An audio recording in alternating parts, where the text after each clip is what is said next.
Yes, people, welcome back to the Magpie Channel TV. Welcome back to Toon Therapy, episode 4. It's been about 4 weeks since the last one. It's been busy times down here, down south, doing the Masters and whatnot. We're all living busy lives. It's been a busy time for Newcastle as well, obviously playing 2 or 3 times a week.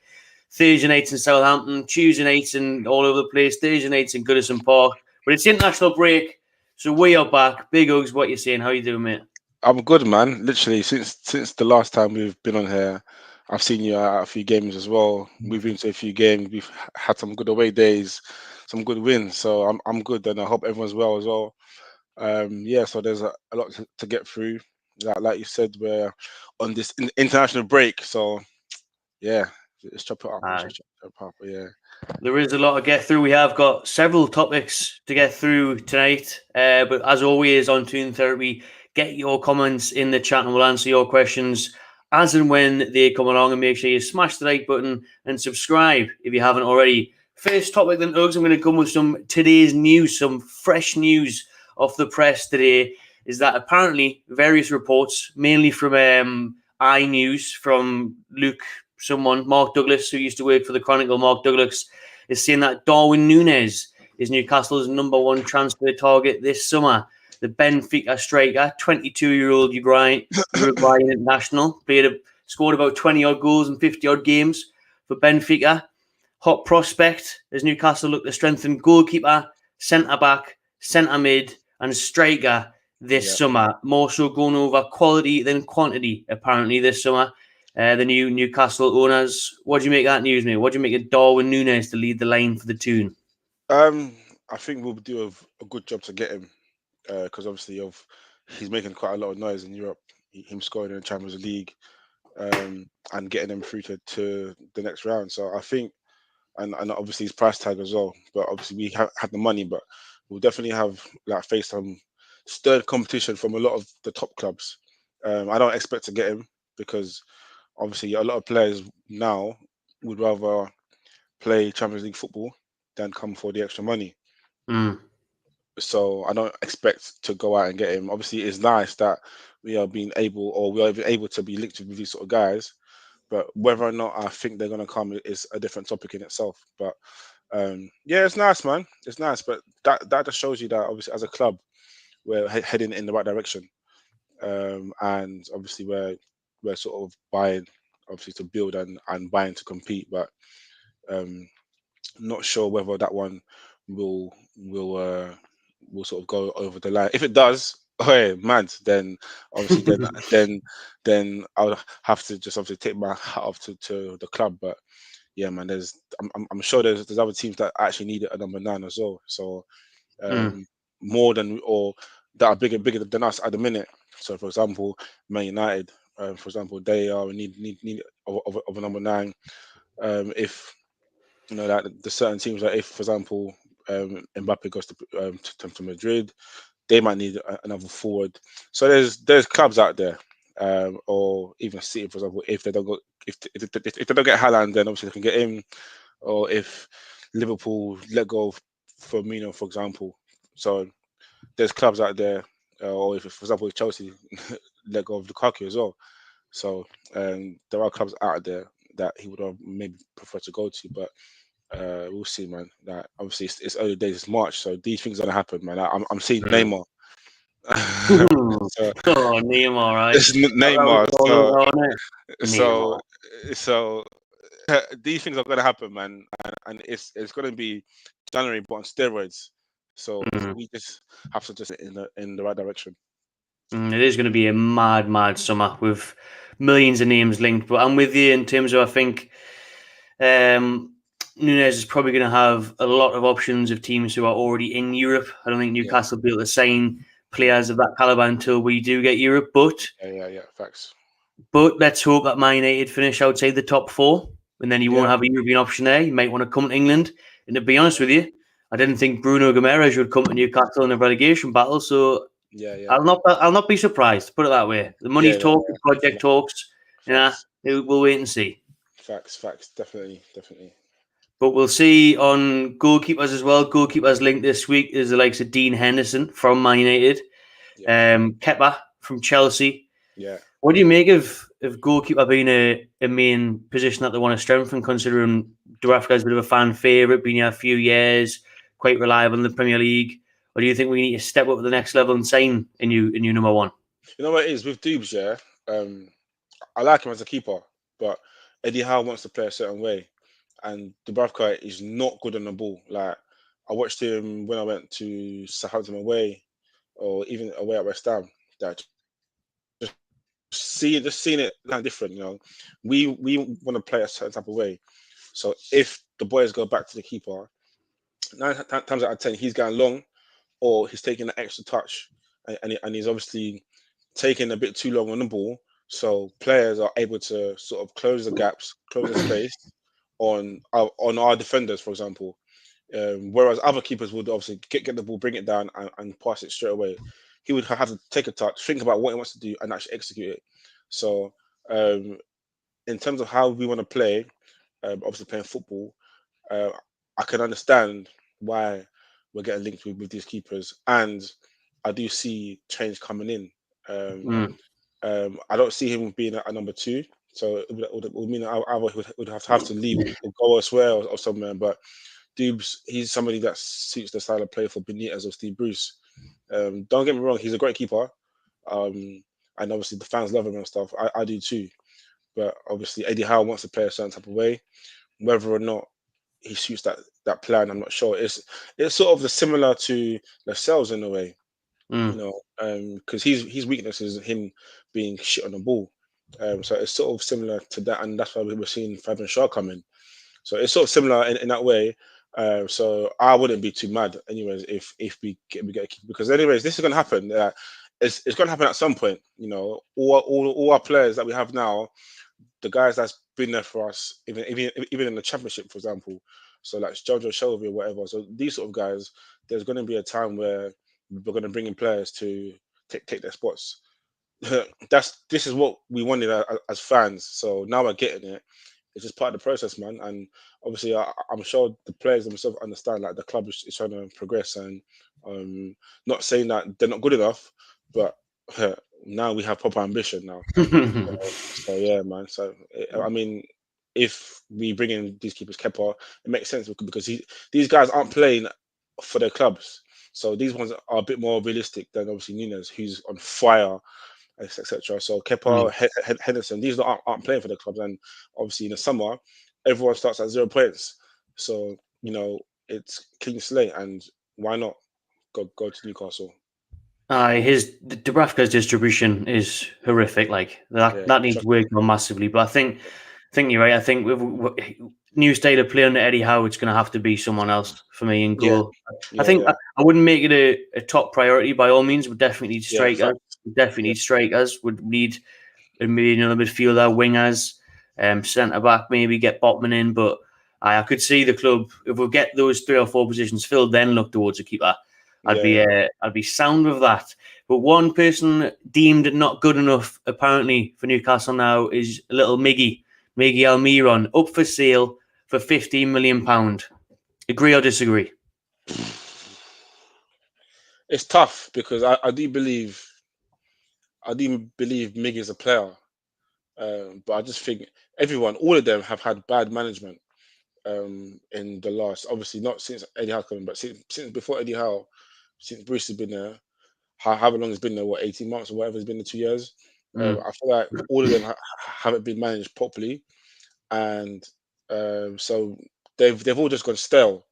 And Miggy is probably a victim of that himself as well. Like he hasn't developed into the player that he knows he could be, the player that we thought that we were going to get when he signed under Benitez. Because obviously when he first joined, I think on his debut he hit a post or something like that.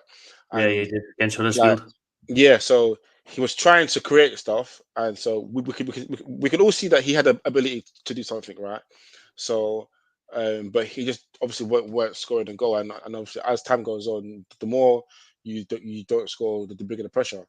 So obviously we all saw something, but now it's just like what we see in Miggy is just legs and hard work. You know, we see nothing going forward from him. But I don't know. I feel like Eddie Howe can get the best out of him. in time, but unfortunately for Miggy, is that time is not there anymore because now we've got the money and now we've got the owners and stuff, so time isn't there no more. But so it's kind of a shame because I do believe he's still a good player. He just hasn't been managed properly. They all haven't been managed properly anyways, but he especially he's been victim of it. And obviously, I do believe Eddie Howe will be good for him. But yeah, 50 million, it makes sense, man. Because like I said to you before, like now's the time. Like these players will have to move on somewhere, and hopefully he goes to Atletico Madrid and he gets that move where maybe it suits his style of play, and maybe where in a sort of league that he's comfortable to play in as well. In Spain, here it might be a bit too physical for him as well. So if he does go, thank you, Miggy. Thank you for all your hard work, man. The fans always love him. When he comes on, the fans sing his name. So yeah.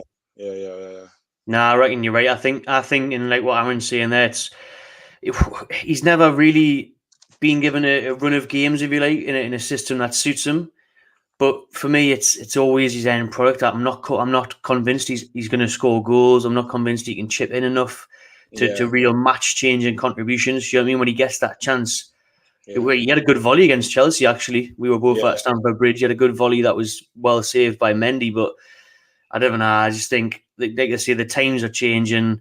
Get him off the wage. We'll get someone else in. Fair enough. Move on. Do you know what I mean? It could have worked out. Could have been better. But facts. I still doubt if the Premier League is for him. I think he would thrive in La Liga or League One, something like that. I think he would suit him better. We'll suit him better, man. But it's football, I guess, isn't it? And obviously that's what he has to accept, and that's what we as fans have to take away the sentiment out of it and look at the bigger project, because these players were Mike Ashley's players anyways. So that's why they're in the team, because Ashley didn't want to sort of invest in the club. So we got these guys in. So now of the changes here, now change has to happen in the squad. So people have to get sacrificed, and it's just part of the game. Gabos. Game ain't based on sympathy. Game ain't based on sympathy, bro. So that's the game, innit? That's the game, bro. Big up, Brian. And right then, it is the international break. We are bored. England play on Saturday. England play next Tuesday. Ivory Coast, but then Newcastle come up against Spurs next Sunday the 3rd, I think it is. Recent results have dipped off, mate. Recent results have dipped a little bit. Back-to-back 1-0 defeats after 9 games unbeaten. Do you put that down to fixture congestion? Do you put that down to obviously a couple of injuries, like Joe Linton was missing against Chelsea? What do you make of it? The Everton game was a poor one, wasn't it? No, do you know what? Listen, like, you know me the most, innit? Yeah, out of everyone here, and before the takeover happened, I was negative as negative can be. So that was me. Like, I would come here, and hence why Toon Therapy, because for me this was therapy for me. So that's where it came from. so I've been there. So now I've got this fresh approach to life and to football and to Newcastle. Yeah, like, because we have to be realistic. I'm now just going through the fixtures. Yeah, and I believe in January we had 10 points. Yeah. 10 points. We had 10 points in January, yeah. And obviously House come in and we've lost to Cambridge, and so things are looking peak. Like it's looking very, very like a task for us to get a win. We looked doomed at that point, mate. We looked destined for the drop, didn't we? Listen, in my head we were done. Like, I'd given up all hope, even with the money, because obviously, we signed Trippier, but we signed Trippier, and then obviously I think like 10 days passed, we hadn't even signed anybody else. We played Watford, we conceded in the last minute to a shit goal as well. So I was down and out, yeah. So I'm just here to give some fans some perspective in it, because I'm seeing comments from Saint-Maximin as well, which we'll get into as well. But I had to give fans some perspective, because I was like them. We all felt the same way. 10 points thinking, wow. So now we've beaten Leeds away, yeah. We've beaten Everton at home. We've beaten Villa at home. We've gone to West Ham. We've popped them, but we've got a result, a draw. We've beaten Brentford away. Yes, 10 men, but we had 10 men the other day and still lost the game. So Leeds, Everton, Villa, due to West Ham, who are fighting for top 4 and who are doing well in Europe. Brentford beat them. We beat Brighton at home, and we went away. We was there to a physical game on a Thursday night. Yeah, after playing Saturday, then playing on Thursday, a physical game against Saints. Yeah, we went and got a goal down, and then we come back to win 2-1. Psychologically, physically, that is crazy. Bear in mind that we had 10 points, yeah, in January. Two months ago, we weren't. We had 10 points. Then now we've obviously played Chelsea. Unlucky to sort of get the defeat because the boys again, like top draw. Last minute as well. Last minute again. Last minute sort of goal, top draw, and with some changes. So the guys that come in, Longstaff come in, Miggy come in, everyone who come in to a man had a good game. So bar that defeat, I've named all these matches that we've played, and we've played exceptional in all of them. So listen, I get the fact that we had they had 10 men against Everton and whatever, and we lost the game. But listen, let's not forget what we've just done. So the boys are going to be tired and feel it physically, because obviously his games is 2 games a week now, traveling from Southampton back to Newcastle, Everton, Chelsea. So we've had so many away games to the point that I've been to 3 away games in like 2-3 weeks. So, and they're traveling as well. So we have to understand that these guys are human. They have muscles just like us. You know, that game, yeah, it wasn't great on the eye, but we can't expect us, because now we've won a few games, to win every game now. Yes, I get that they had 10 men and obviously whatever, but listen, these things happen in football, man. Like it was a shock defeat, innit? I can't get too mad at the fact that we lost to Everton, and also, as Aaron's saying, the ref against Chelsea was shocking. So, like, if we put some perspective into football, 9 times out of 10, we wouldn't be as angry as we were as fans, or as fickle as fans, because a lot of fans forget. So that's my sort of point of it as well. So I'm not too mad the fact that we lost to Everton. The defeat came at the right time, because now the boys have a break now. Last time they went on a break, we come back recharged, refreshed, and we went on this run. So we were on our last legs. Eddie Howe did say that. So now they've gone to Dubai. They're just obviously bonding as a team, and now let's go again. 31 points or 32 points. 31 points from having 10 before. Calm down, boy. Calm down, people, man. Let's just relax. I mean, I said the day, 14 Newcastle are history makers if they stay up this year. The first team in history to stay up after not winning a single game in the opening 14 Premier League matches. If we do manage to stay up, we'll be the first team to ever do that. We didn't win a game in the league this season until last December, when it was 1-0 over Burnley. And I mean, that is mental. To be where we are now, 14 from the table, 9 points clear, when I think Eddie Howe took over, we were 5 points adrift, is mental. It's an absolute madness. But I think that you're right, though, and I fell into this trap, right, where I was thinking, we're going to win every week. We are going to win every week. Do you know what I mean? We went on that 9-game unbeaten run, and I think it hit me against Everton. And not so much Chelsea, because it was a last-minute goal. The ref was shit. They were a great side. Havertz, good finish. Great ball by Jorginho. Right. But Thursday night, I was thinking, right, let's keep Everton down there. You know, the shit. Frank Lampard's under pressure. The crowd are against them. But it was just tiredness, wasn't it? And it was just one of them things. But you're right. The lads are in Dubai now. They've been there nearly a week. They got there last Friday night.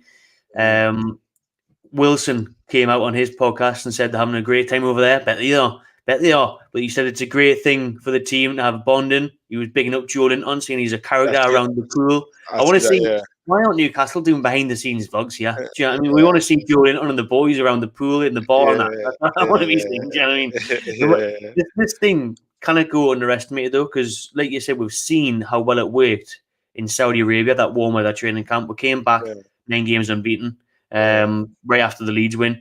So the Dubai, the international break has came at a good time, hasn't it? And do you agree we're going over to Dubai during this time? Do I agree with it? I mean, yeah, I guess. Because even like before as well, other teams used to do it. You know, they would sort of go away. But Newcastle, what we would do is go Ireland or somewhere, still stay in cold Europe, but like just go somewhere else. But now we have sort of like the people to bring us in certain places. Yeah, why not? It makes sense, man. Because at the end of the day, these lot have had a tough start to the year. Physically, it's been tough, man. To pick themselves up. Like I was just so impressed. Like probably the best day of this year so far has to be that win against Saints. Just seeing Bruno That was score. mint on it. Just seeing Bruno score that. Listen, I got home at 2 a.m., 2:30 a.m. I got home and then I went to work the next morning.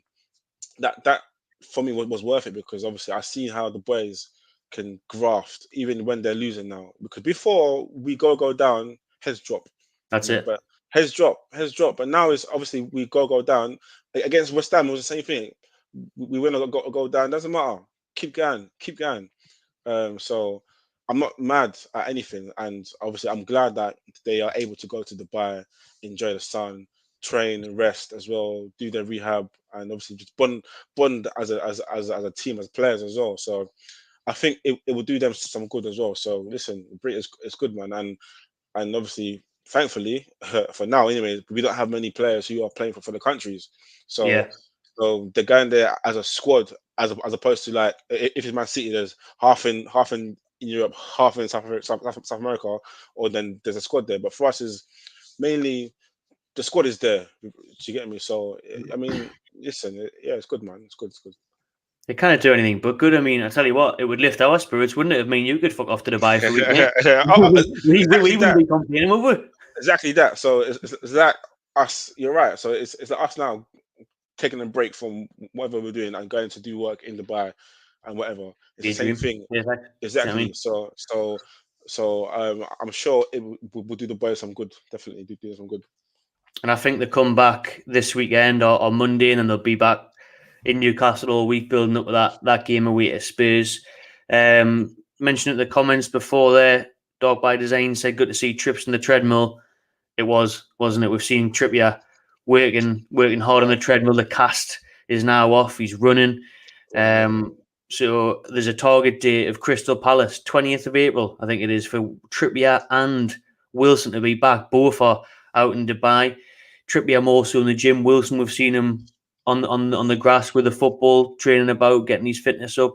So that could be a huge bonus, couldn't it? Yeah, I mean, listen.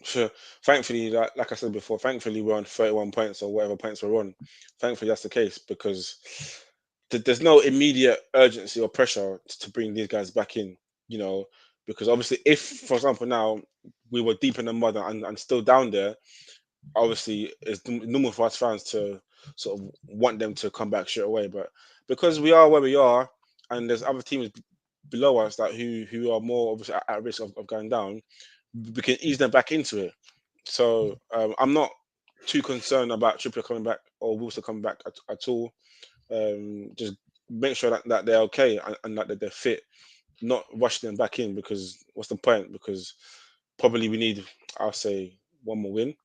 And why I say that because there's no way in January I thought we would get 31 points throughout the whole season. Anyways, playing 38 games, we have that now mid March. We had that, so there's no rush anyways to sort of get these guys back in the squad.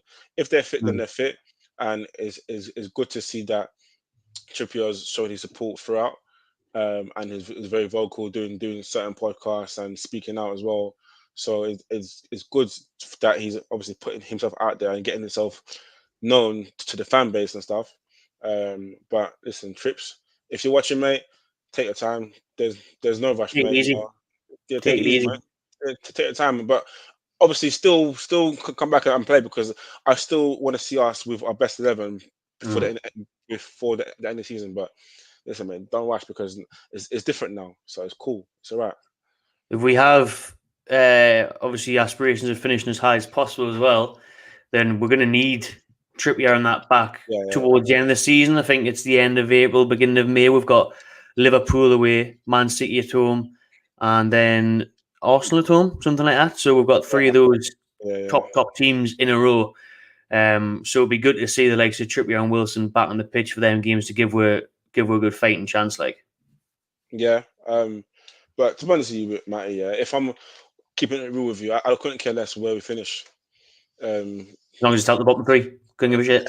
Yeah, honestly, because that's what that matters at the end of the day. Because what if I mean it's nice for us to win games and obviously us fans feel nice and we get as many points, but even if that doesn't happen, the main thing that I couldn't see happening was us staying up. So now it could happen and it's likely that it's going to happen. I'm not fussed about getting, I don't know, 12 or top 10. That's for next year. The goal this year was staying up. So I don't want to get too greedy and start pinching points here, there, and everywhere, and thinking that we should win every game, and then because that's only going to lead fans to get upset when they lose games at Everton. Yeah, listen, like the boys have done great, and honestly, I'm positive right now. I feel great. I feel positive because listen, that Bruno goal though was mad. So was the pub beforehand, mate. So was the 80s beforehand. Fucking hell.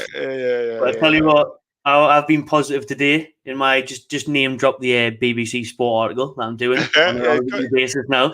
I was positive in this. Yeah, I said Newcastle would finish in 14th this season. Yeah, and I said we would finish with 44 points. A big whoop, mate. I've said that we're going to get some big wins. I'm predicting we're to pick up 13 more points and finish where we are standing right now in 14th.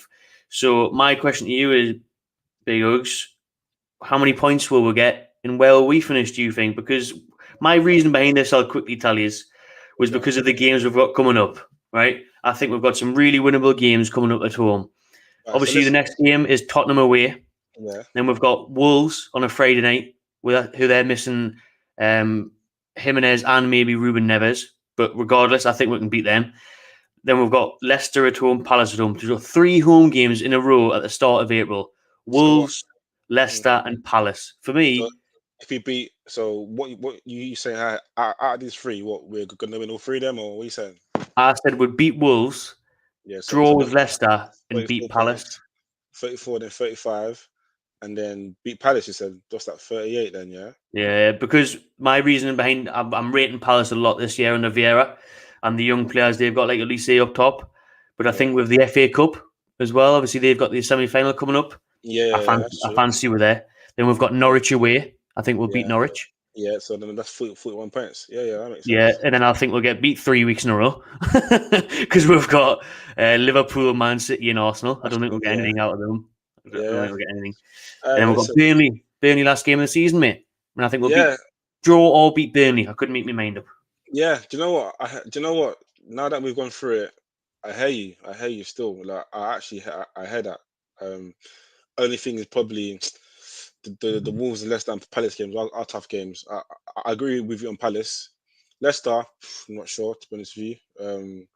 Wolves again, they're a bit weird. So yeah, do you know what? 44 points. But do you think 44 points will get us 14th or a bit higher than that? Because I was just looking at the minute. It could get we're a little bit higher, but for me, there's a bit of a gap now, isn't there? I mean, you got Brighton there. We could finish above Brighton, but I just feel that someone else might move up. Southampton were 4 points off them in 11th. Palace 34 points. So we could finish as high as 11th. To be fair, like, couldn't we? Yeah. Facts. Yeah. Facts. But we could finish. We also, obviously, hopefully not. But you could see. I don't know. To be fair, I think the teams below us will probably stay there. Everton, Leeds, and Brentford. Yeah. I mean, facts. So 14th place again, because you're right. Because Brentford, I don't know, because this year's been so weird, and obviously Everton are playing shit, but I don't know, like they still have some sort of quality there to get them, and they've got some games in hand. Leeds are a bit weird. Brentford, I don't know, to be honest with you. But yeah, listen, 14 players, I believe should be the minimum. But I wouldn't be mad at anything else. But I think 44 points does probably take us a bit higher. But yeah, let's see how it goes. But I think we always do well the last game of the season when there's not much to play for. So that Burnley game, and obviously they might still be in the doghouse by then as well. Definitely. So, well, they might already be down Or fighting for the life. They could be survival Sunday. Let's hope that's not us. I mean, Taylor Soundstein here now, and this was a bit of a thing after Everton, and it was my worry as well that it's not done and dusted yet. But when you look at the table, look at the fixtures, you'd hope that it was. Do you think Newcastle are now safe, or are you like me where you're not going to rest up until it's done? Do you know what? I just think we need one more win. One more, that's it. Yeah, because that puts us on 34 points, isn't it? Yeah. So we have to ask the question: where's the other teams getting the points from? Because what is it? Watford on 22 points. So that if we win one more game, yeah, that would mean Watford would need to win. What's the maths? What, 4 more games? And they've only won 6 all season. So we're asking them to win probably 80% of the games that they've won in 29 games to win that in 9 games. So if that makes sense, so I think one more win gets us safe, and even if it's not done by the numbers and stuff, that's still fine out. But I think for now we just still have to focus on getting some points in because obviously Leeds and Brentford are pulling away as well. So they've sort of joined us in some good form or getting some wins here and there. Everton obviously have games in hand. So listen, I wouldn't be surprised by probably 35 games if that bottom 3 is done. Yeah. So, but one more win should do it still, and then we're sort of good to go. But I do believe still we're safe, but one more win confirms that certified. It's just a bit, we had to beat Everton. I would have thought so, but Everton with that win, and then Leeds with a massive win last week against Wolves on Friday night. It's making it a bit interesting down there, isn't it? But what we've done so far in that 9-game unbeaten run should hopefully say we're through. But I'm just a bit, I don't know. Maybe I'm just being a bit pessimistic. Yeah, no, but it's the life of a Newcastle fan. Even when we're winning trophies, we're still gonna have this sort of bit in us because it's been with us for so long. It's going to take a while because there was one guy that I met, actually, a fan. I met in, was it Southampton, and he was telling me, listen, like, because I went there thinking, oh yeah, a draw's, like a draw's fine. This guy said a win 2-1. I said, bro, you're crazy. But he told me, but he told me, listen, like, it's time for us to think big because we've been conditioned to think so small over the last 14 years. We're institutionalized, mate. We're actually institutionalized. Yeah, so that's how we think. Oh, games that we could win is, oh yeah, draw, safe, or draw. We don't want to expect too much, but listen, we can sort of let go of that now a little bit because now it's a different time. So, listen, whatever happens, isn't it? But obviously, the main thing for us this year is just obviously staying up in it because that would have been a disaster in a way. But even though I said, even if we go down before, because I think it was Arsenal game, I said to you as well, that if I go down, or if you go down, I wouldn't mind in a way because obviously it just sort of stops us by probably a year or two, but it doesn't matter. But that still would have been a bit long. Obviously, the media would have loved it. That would have created stories. People would have been battering us, whatever. But now we've sort of come away from that. Now, listen, how about that? People say, "Oh, the richest club in the championship," or them sort of sayings and that. Now they're gone. They passed away now. So, listen, for me, anyways, the main thing is staying up. That was such a good moment. Like when Yeah. everyone was saying, like now when we're saying Bruno, like, he'll enjoy the championship, he'll enjoy Millwall away and all that shit. Well, let's hope that didn't work out for them. Do you know what I mean? Exactly. This is another big one though, and another big club that are in the mix. Brian's asking, get your comments in. We've pretty much covered the topics. We might touch on the international break a bit, the England squad and that. But get your comments in the chat, for Toon Therapy. Brian asks, will Everton get relegated? What are you saying, mate? Everton, no. I don't think they will because it's. Do you know what? As much as I'm saying, obviously the boys were tired. I'm kind of annoyed that there's a bit of me that's annoyed that they beat us, just because I actually wanted them to go down, because it's the first time if they were to go down, that they've not been in the top flight for like 50 years or whatever it's been. So it would have made me feel like anything is possible in football, and I do kind of want Burnley to stay up because I just like how they don't spend much money, and obviously they're a stable club, and obviously Sean Dyche has done a great job there. I would have liked Everton to sort of go down, but do I think they will go down? Nah, to be honest with you, I think the 3 points that they got against us helped them massively. Yeah. Massively, because if they had lost that game, obviously they wouldn't be in the bottom three, but mentally on the fans as well, because even before the game started or even during the game, the fans were nervous. They were nervous. So it's like when that goal went in, it's like a bubble bursted, and the fans just went crazy. So I do believe we helped them. Will they go down? Nah, to be honest with you, I think it's kind of done, really and truly, to be honest. I think Norwich, Watford are gone. Burnley, I thought they had enough to stay up because obviously they picked up a few draws against, I think Spurs. I think they beat Spurs. I think they drew to Man United or whatever it was. Beat Brighton like 3-0, didn't they? By Yes. goals. Yeah, exactly. Yeah. So that period, they had a good period, but they sort of fell off again, and obviously teams around them are winning. So I personally think it's done. I think the next battle is going to be the title race on the top four. I think the bottom three is kind of done a little bit, but there's still points to play for. But yeah, it would be tough for those teams to get the points at. I think if I had this time last week before the games, like before Everton got 3 points against us, because you've seen the celebrations how huge that was for them, but then also Leeds beating Wolves on the Friday night. Yeah. I just thought there was a huge chance of Leeds, Everton, Brentford getting sucked into it, but all three of those have had big wins in the last week or so. In Burnley, I always fancy Sean Dyche to get out of it. He does it every single year. Yeah. You don't go down with Dyche, but this could finally be their year, and I'd probably say that the bottom three as it stands will be the bottom three to get relegated. Yeah. I mean, but as long as it's not us in it, then we're good to go, I believe, and then we can just focus on next year on building next year. Who do you think starts at right back for us until Trippier is back, Kraft or Manquillo? What do you think, man? Naturally, I would have said Mankey, but obviously Eddie Howe's been going for Kraft. Kraft's not done bad. Nice, done all right. Yeah, I mean he's done okay. To be honest with you, they've all done okay. So Kraft's not been bad.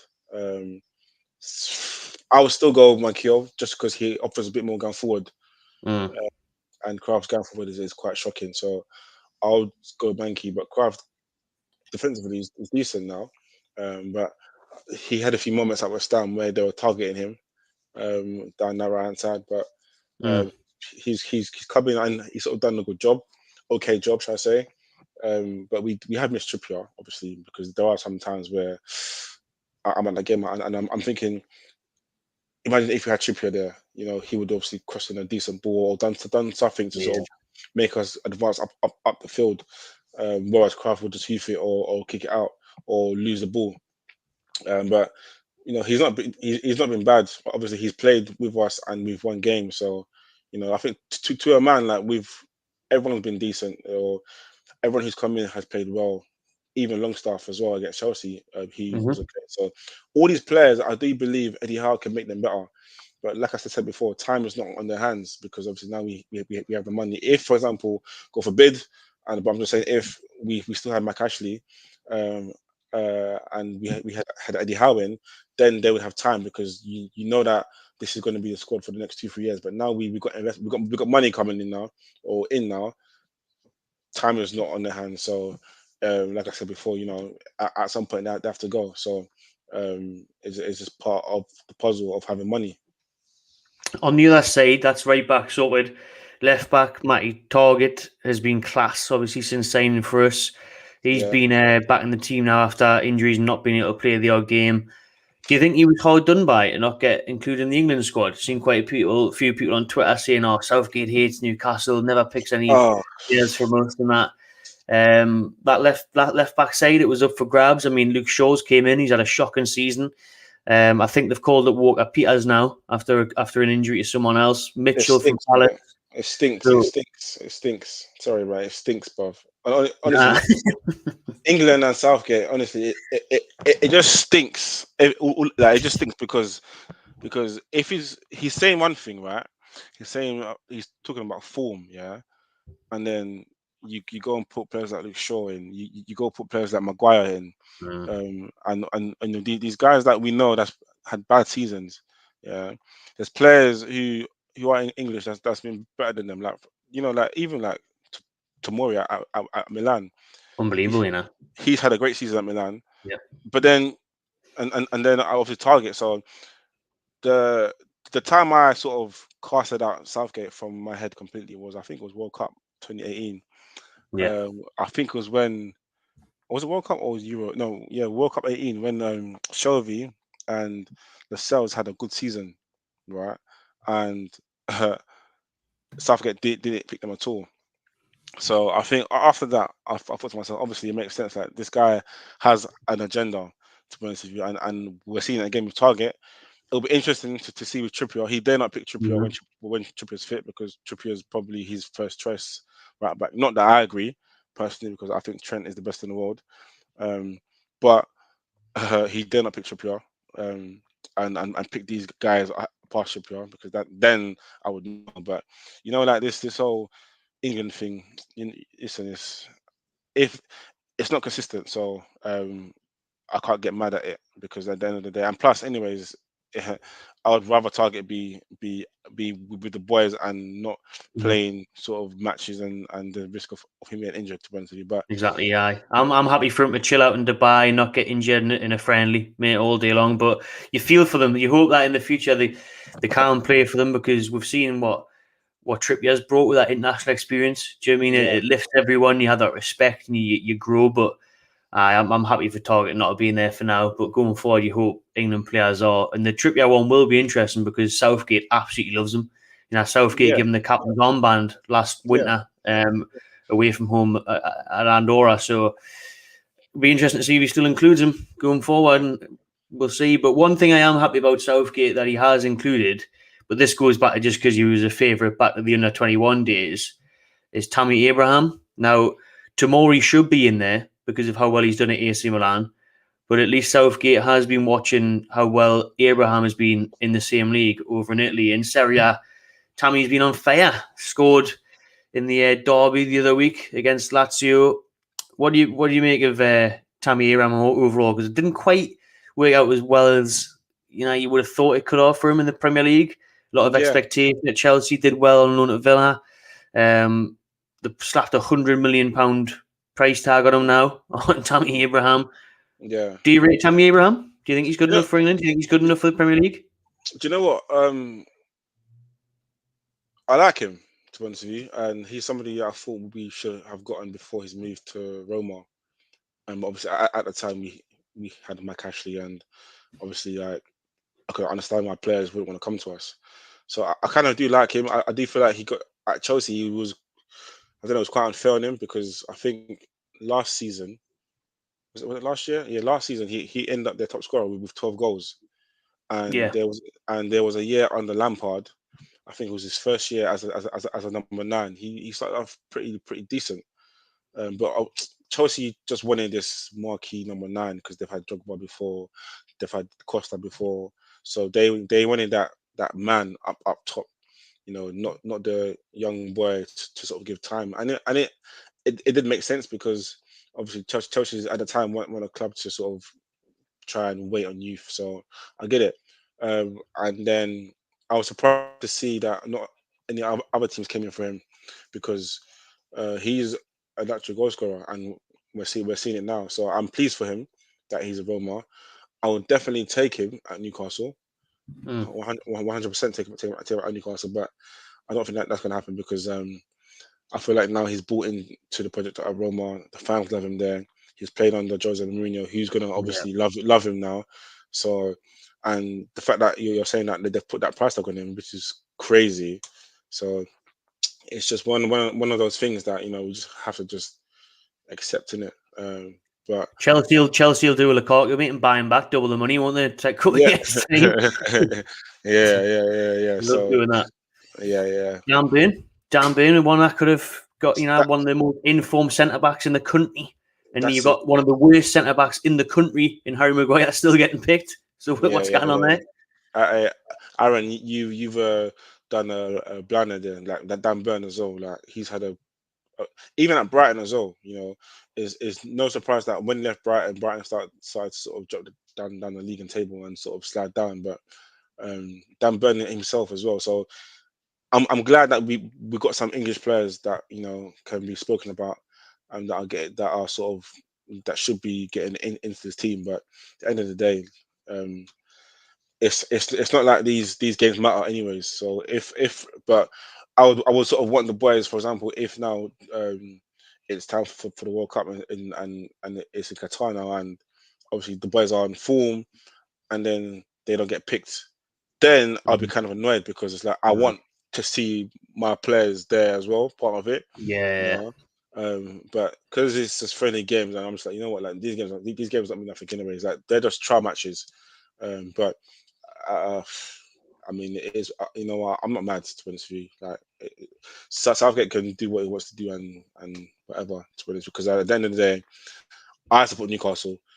I don't have the energy to support any other team, any other club, or any other person in any other sport. Shall put it that way. So Newcastle have my energy. So England can do what they want to do. Pick who they want to pick. Yes, obviously, I want them to win, but I don't support England. You know, I support Newcastle. So yeah. Trulls there saying Wood needs to step up. New Zealand record goal scorer now, Chris Wood, most goals Yes, ever scored I for New see that. Zealand. Big Woody. I gave him quite a bit of stick actually after the Everton game, but it was great to see him score a week or so before that at St Mary's when we were there, wasn't it, mate? Put were level before half time. He does still need to step up, doesn't he? Still got to prove. Do you think Chris Wood, or we're seeing, or we're not recognising what he does off the ball as well? Do you know what? It's so mad as well because I promise you this: 2 seconds before John crossed the ball in here, my twin was next to me and he said, "Cross the ball in." Wood is there. He crossed it in and we scored, and we scored. So it's like I don't think at times we play to his strengths at times, 100%. but Yeah. when so obviously like he had, I think it was against Everton, that chance he had, that weak header. He had, and obviously that for him it should be bread and butter. But I think he just has to adjust to the way we play because he's coming from Burnley. Like he's coming from Route One football, so for him it's a different style of play as well. So we have to understand that he's gotten away with it because obviously we're winning games. If we weren't winning games, oh my goodness, he would have had stick. The same way how Big Joe had stick, Yeah. would have had the same. But it's because now we won a few games and stuff, and he scored one goal, and the goals are coming from elsewhere, so it's not as bad as it is. But yeah, Trills, I do believe would have to step up. I don't see him next year being our number one striker.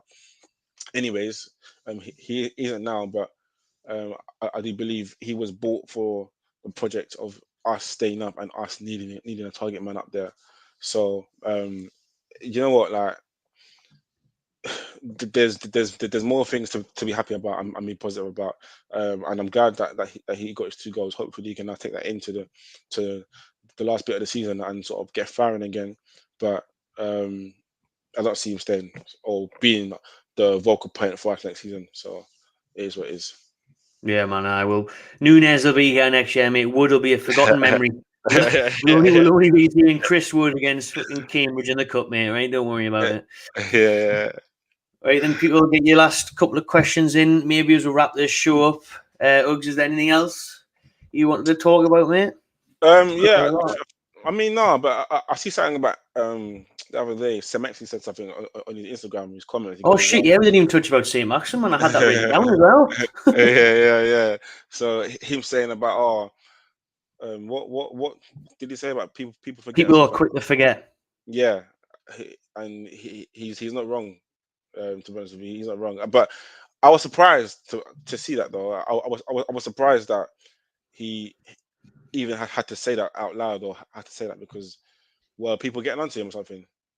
Mate, there was a massive thing on Twitter about which gained a lot of traction both for and against, where they were saying we're better without Saint-Maximin. We're a better team. The Who, results who, are better without him. He who doesn't said that, track back please? enough. He doesn't care. He doesn't thank the fans. Who said that, please? I don't get Yeah, that. so I'll Who said see this if I out? can find the tweet now. I'll see if I can find the No, tweet. no, no, no, no. That's no. But Don't if even. I mean, that's obviously St. Maximin's doing it as well. That's why he's bit What back the on hell? Instagram saying, people are quick to forget, and there was a lot of it. There was a lot of it everywhere. Hey, football fans, yeah, fickle, absolutely fickle, but fickle. Because what, like, how can you even say with your mouth that we're a better team without Saint Maximin? Okay, cool. So if we are a better team without him, so who comes in for him then? What, who, Jacob Murphy or who? What do you mean? It makes no sense. Like people need to just allow it in it. Like just understand that this guy for the last 2 years, 2.5 years has been our best player. You know, Carried the team, kept up. he's carried us up the pitch and up the table, literally. Mm. So like, why are we doing this? Like, why are we making him feel like this? Like, and it's sad as well. Like, why are we making him feel like we've forgotten? And like, that's no, that's poor. Whoever's doing that or saying that to him, you lot have to sort of like look at yourselves like, are you actually real Newcastle fans? Because if you are real Newcastle fans, you would know what he's done for us and the hope that he's given us. You know, that we've seen when he plays, we're a better side. So how dare you say that we're a better side without him? That's to me, that's crazy. And I'm not, yeah. Hey, Sam, actually, if you're watching, mate, listen, ignore them guys. Listen, they're just trolling people, man. They're bored in it. Like you've been great for us. I love you, mate. You're the guy. you're the guy. You're the guy. I'm surprised that he's I'm upset now that he has seen it, and then he's obviously been hit by it. Then he feels like Yeah, he has to post a video of him yeah. sweating Like on a treadmill, being like, "Oh, I'll be back," and people forgetting all that. It's a bit mad. But do you think what do you make of that notion then from people that he won't fit in Eddie Howe's style of play? He won't be good enough next season because he won't track back. He doesn't work hard enough. He hasn't got the defensive capabilities. bro, listen, certain players, man, certain players. I'm not comparing him to Messi before people say that, but there are players out there who have that privilege of not doing that role. You know, Mm, so it's like it's whether Eddie Howe wants to risk it. Like how vital is this man to the team? Like, what's this guy said? St. Max literally saved our season. Otherwise, we were Norwich. Facts, Davey. It's facts. So it's like how important is he to the team? And I think personally, I would rather him like sacrifice and cheat in terms of defending and have him up the pitch because when he's on the pitch, you don't know what is going to happen. You know that this guy can do anything. He's unplayable. Gerard said this guy is unplayable. mm, Steven Gerrard. Gerrard said that this guy mm, is unplayable. So, bro, like, let the guy just obviously just relax, man, because he was out for a few games. He come on against Everton. Yeah, he wasn't great, but he was. Who on that day was great. Bruno wasn't great either. I mean, mm. by a few passes in first half, whatever, free balls in first half, nobody was great. Yes, I understand. Sam actually lost the ball, which led to the goal. But that's what he's done. That's Mm, his game. That's his game, and that's what. And to be honest with you, that is why he may not even go to that next level because Klopp's not having that. Klopp is not having him try and dribble exactly. um, on the halfway line and lose the ball. Pep's not having that. So it's that could be his downfall. Hopefully, he learns from the lesson. Yeah. But at the same time, man, let's not forget what this guy's done for us.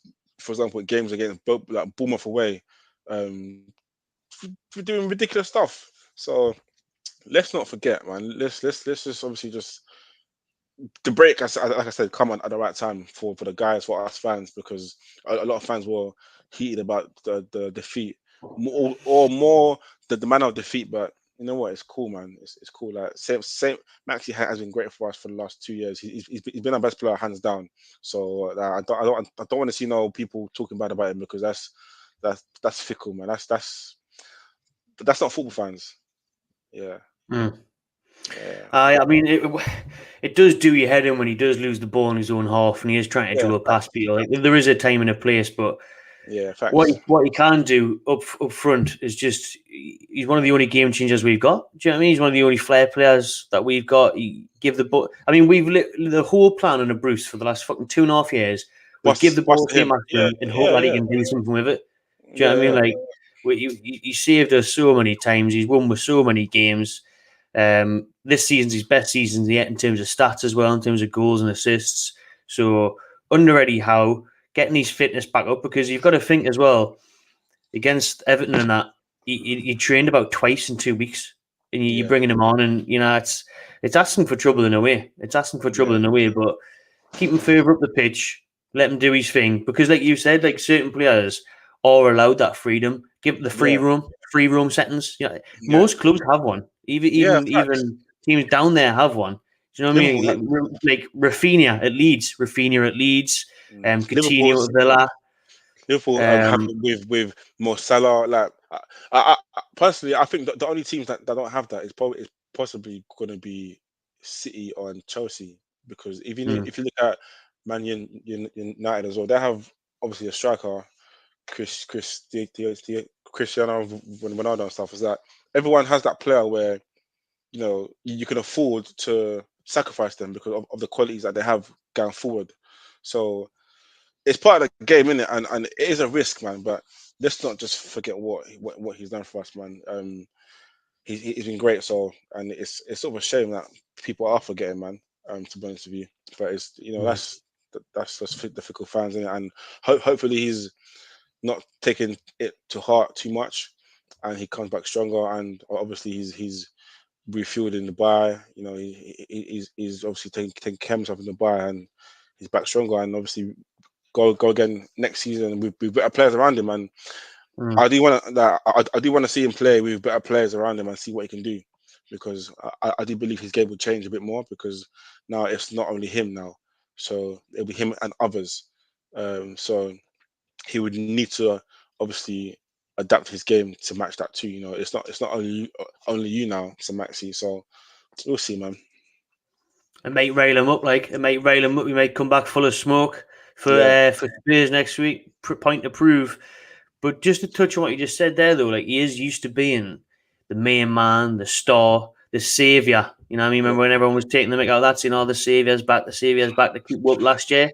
Do you think he'll like that? Do you think will his game go downhill if he's surrounded by better players? Is he one of those players where he needs to be the main man, the star of the show? Do you think he'll thrive with more players like a Bruno around him, like a Trippier, like a Nunez, for example, any better striker?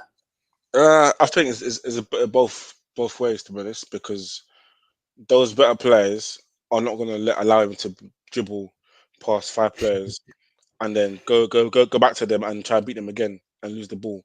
They're gonna get at him. They're gonna let him know, like, what are you doing, you bastard? Pass the ball. So they will let him know, whether or not he listens to that, which I think he will, though, because I can tell he needs help. He wants help, or at the time before he wanted help, but he doesn't really want the help. And if he gets the help, then that sort of limits his shine. But at the end of the day, man, if you are a pro player, a pro baller, the aim in the game is the team, innit? So if your focus is the team, then you should want better players around you to better you. So in a nutshell, to your question, I think better players will make him better. Yeah, hopefully. Yeah. And hopefully make us better as a whole. I'm looking forward to hopefully seeing Saint-Maximin next season in a black and white shirt, get his fitness up and see how, because he's got aspirations of winning the Ballon d'Or, mate. So if he wants the Ballon d'Or, then he'll have to sort it out, doesn't he? He's just a typical French player that has ambition in it, and they're gonna say anything, but he ain't been no Ballon d'Or, man. Sorry.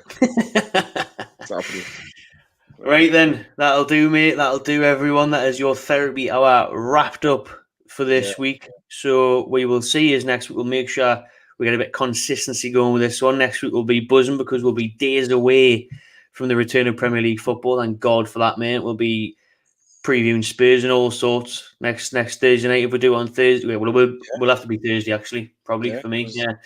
So Tuesday also we're at Wembley as well, aren't we? Tuesday we're there to see Southgate, who just took the piss out of for an hour. yeah. So we're there to see Harry Maguire, mate. Can't wait.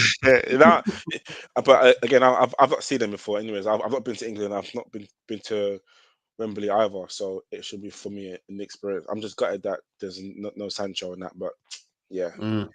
There's still loads of talent in the team. It'll still be a good night, mate. We'll have a couple of beers. We'll enjoy ourselves. I was made my debut at Wembley last year, September, Andorra 4-0. It is good crack, good stadium. First time I'd ever been to Wembley. At all. Me and you, mate. We'll be going to Wembley for years to come out with FA Cup settings. You know what I'm saying? Of course. I can't wait for that. I can't wait for that. Mate, it's gonna be unbelievable, man. It's gonna be unbelievable. Good times. Good times are coming. Cheers for the night, Hugs, mate. Yeah, pleasure, man. Thank you, everyone, as well. Big up everyone in the chat. Make sure you subscribe and like the show while you're here, and we'll see you next week.